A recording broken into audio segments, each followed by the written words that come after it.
यूनान कश्ती हादसे का शिकार होने वाले खानदान के अफराद की दिल दहला देने वाली कहानियाँ। एक माँ का कहना है कि जिस दिन मेरे बेटे को कश्ती पर बिठाया गया वो 8 दिनों का भूखा था। सुहाने मुस्तकबिल के ख्वाब लिए गैर कानूनी तौर पर बाहर जाने वाले अफराद में कश्मीर के सिलाकोटली के गाँव से मोहम्मद शमरेज भी 7 माह कबल घर से निकले थे। उनकी वालिदा, अहलिया और 2 कमसिन बच्चे ये जानने के लिए बेताब हैं कि वो जिंदा भी हैं या नहीं।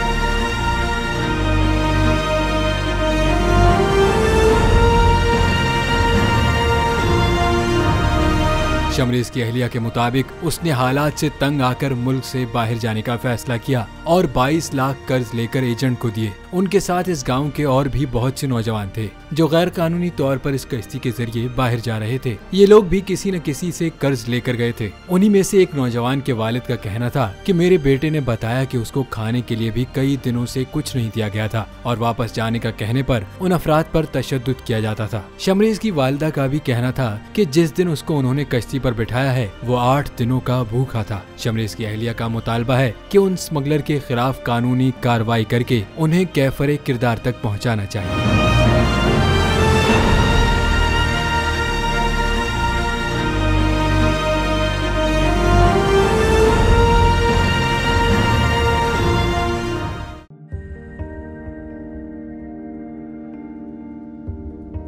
कैसे कैसे सितारे डूब गए, खूबसूरत नजारे डूब गए, ख्वाबों के सभी किनारे छूट गए, गमजदा दुख के मारे डूब गए। कितनी मुश्किल का सामना है यहां, कितने लोगों के प्यारे डूब गए।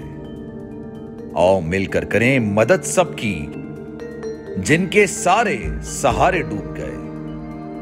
आजमाइश में मिलकर एक हुए, नफरतों के इशारे डूब गए, कितने प्यारे हमारे डूब गए। कौमी सानहे की सूरत हाल से लम्हा बलम्हा बोल रखेगा बाखबर। गम की इस घड़ी में बोल तारकीने वतन के अहले खाना के साथ खड़ा है।